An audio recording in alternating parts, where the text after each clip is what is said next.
Bonjour, avec nous aujourd'hui dans le Business Club, le fils de pub Jacques Séguéla, qui ose dire ce que les autres n'osent pas dire et faire ce que les autres n'osent pas faire. Son ami Jean Feldman le décrit comme un rocker qui se lance de la scène dans les bras des foules qui ne sont pas toujours ouverts et qui retombe et se relève comme un boxeur. Alors on va vérifier avec lui si le monde est bien à qui veut le prendre. 1958, à 24 ans, il fait le premier tour du monde en 2 chevaux. 1970, il fonde l'agence RSCG Futur Havas. 1981, il crée la Force Tranquille pour François Mitterrand. 2008, il est décoré de la Légion d'honneur par le président Nicolas Sarkozy. 2010, plus de 1500 campagnes publicitaires et 20 campagnes présidentielles dont 19 victoires à son actif. 2011, il est dans le Business Club. Jacques Séguéla, vice-président d'Havas. Bonjour Jacques. Bonjour. Alors il paraît que vous vous droguez, et une drogue dure, si j'ai bien compris en plus, la liberté. Moi j'ai traversé cette vie de passion, entouré de gens qui étaient addicts, d'abord aux drogues, alors ça a commencé par le hash, puis c'est allé jusqu'à la coke, c'est l'héroïne, et je n'ai même jamais tiré sur un joint. Alors, c'est peut-être pour ça que je suis tellement ivre. Je préfère le mot indépendance au mot liberté. L'indépendance, c'est ce qu'il y a de plus beau dans la vie d'un homme, quoi. Ne jamais accepter les menottes, ou si on a les menottes, rester encore plus indépendant que si on n'avait pas les menottes, et tous les matins se dire que tout est possible, que tout... alors que finalement, on mène son train quotidien, mais dans l'âme, se dire qu'on est libre, que l'on peut demain tout laisser, tout plaquer, sauf les gens qu'on aime. Donc finalement, c'est une indépendance complètement bidon. Il n'y a pas plus bourge que moi, il n'y a pas plus enchaîné que moi, à la fois à Havas, à la fois aux contingences familiales. Mais ça fait rien. Dans l'esprit, je ne l'admets pas, je n'y crois pas. Je me trouve toujours l'âme indépendante. Vous avez toujours votre carte de citoyen du monde que vous a donnée votre grand-père, Félix? Sur vous, à chaque fois, non? Bien sûr, mon grand-père était un noble, hein, le forestier, je suis d'ailleurs un cousin du chanteur, et il a terminé sa vie dans les trains.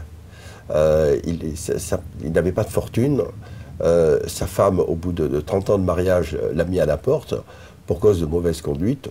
Pas tellement mauvaise, mais enfin un peu flirteuse.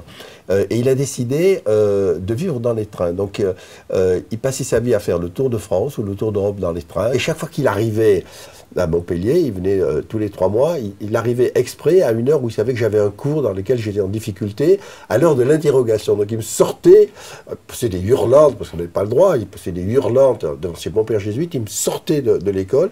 On aime la provoque dans la famille. La honte. Et puis ce qui était formidable, c'est qu'il se mettait là, on était dans le grand parloir, il se mettait là, il vidait toutes ses poches. Et il me donnait la moitié de ce qu'il avait. Il n'avait pas grand-chose. Une pomme, il l'a coupée en 2, il avait 2 stylos, il m'en donnait 1, il avait 10 francs, il m'en donnait 5. Il récupérait des choses dans les trains, alors il avait des brochures de train, il m'en donnait la moitié. Et c'est ça. Et il était indépendant, il est mort libre. Il vous a donné le culte de la liberté. Il a vécu attaché, il est mort libre dans un train. Et alors cette liberté, donc ça s'est transformé au départ en provocation pour vous. Vous êtes rebellé contre le côté formaté des jésuites, où on vous avait mis quand vous étiez petit. Et je crois qu'un psy a dit à votre mère, de toute façon, votre fils n'a pas de qualité intellectuelle, faites-lui faire un métier manuel. Absolument. Et c'était à Paris, on était monté de Perpignan à Paris pour cette sentence. Et ma mère m'a pris par la main et sur le pas de la porte, elle m'a dit le cancre, c'est lui, c'est pas toi mon fils. T'inquiète pas. Je t'emmène au théâtre. Et je t'emmène au théâtre. Et on a vu Cannes, on a vu Pierre Brasseur. J'ai encore le souvenir de Pierre Brasseur avec ses des grandes bottes comme ça, etc., déclamant. Alors après, l'espèce de psy de merde, là, du quartier latin. C'était la première fois de ma vie que j'allais au théâtre, la première fois de ma vie que je venais à Paris, pour me faire traiter de nul là, et subjugué par ma mère. Moi, je crois que l'éducation tient à quelques moments que vous donnent vos parents, ou en dehors des chemins battus, ils vous montrent la voie. Ça vous a montré l'importance du cœur, et c'est ce que vous faites dans votre métier, c'est que du cœur tout le temps, de l'humain, le quotient émotionnel à la place du QI.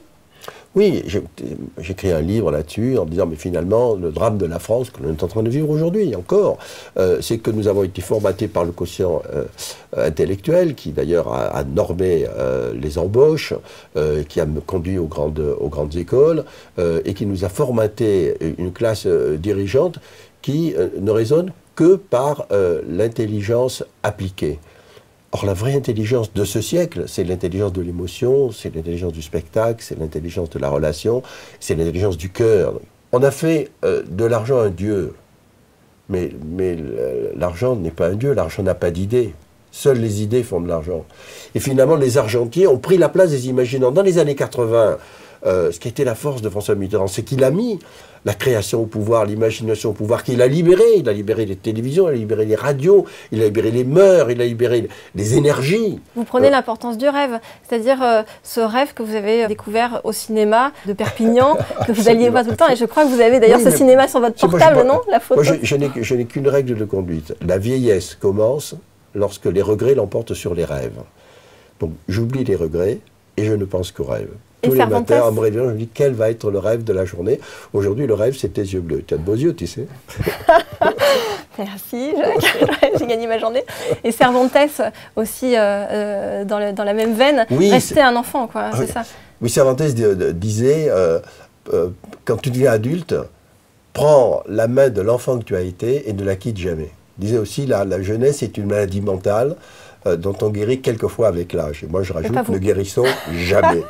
Restons des gosses jusqu'au bout. Moi, j'ai un métier de grand enfant, puisque c'est quoi la puissance? C'est de raconter des histoires aux enfants qui sommeillent dans tout consommateur.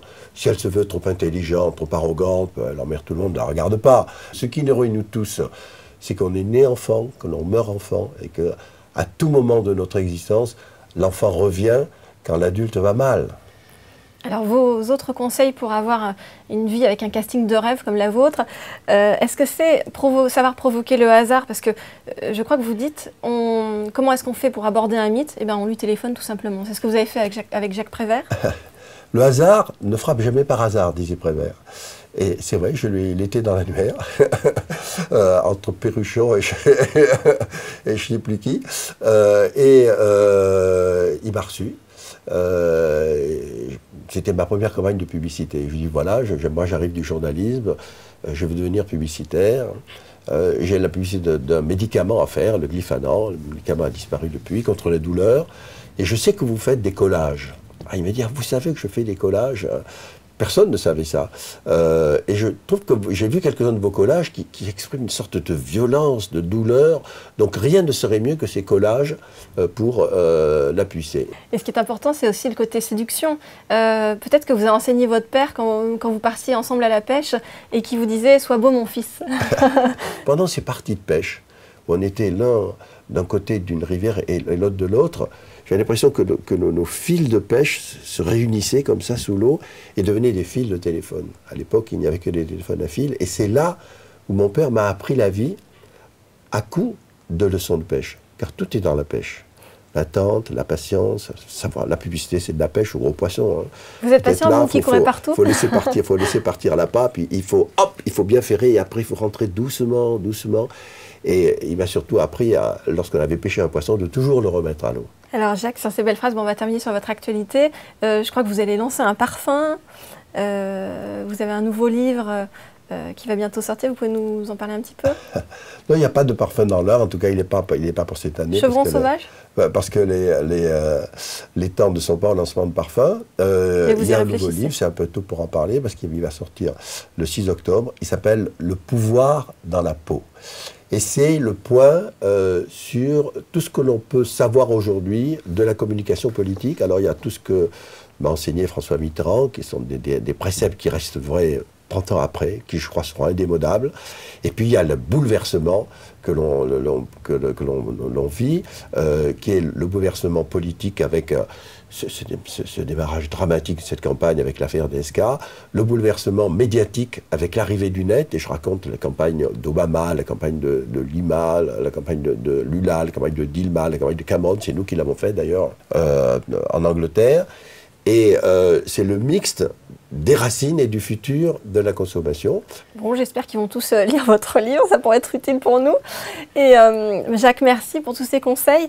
Alors, je voulais résumer votre vie en disant You Did It Your Way, la chanson de Sinatra. Et j'ai entendu Sinatra la chanter en direct et la chanter pour moi parce qu'il m'avait invité à Las Vegas. Il m'a dit quelle chanson veux-tu que je chante? J'ai dit il n'y en a qu'une, My Way. Alors, elle était à son répertoire, mais j'étais au premier rang et je suivais des yeux, il chantait My Way. Oh là là. À la semaine prochaine. D'ici là, vous n'êtes pas à l'abri d'un succès. Comme dit Jacques, le futur a de l'avenir. Voilà, on va se quitter, nous, sur les rêves de Jacques.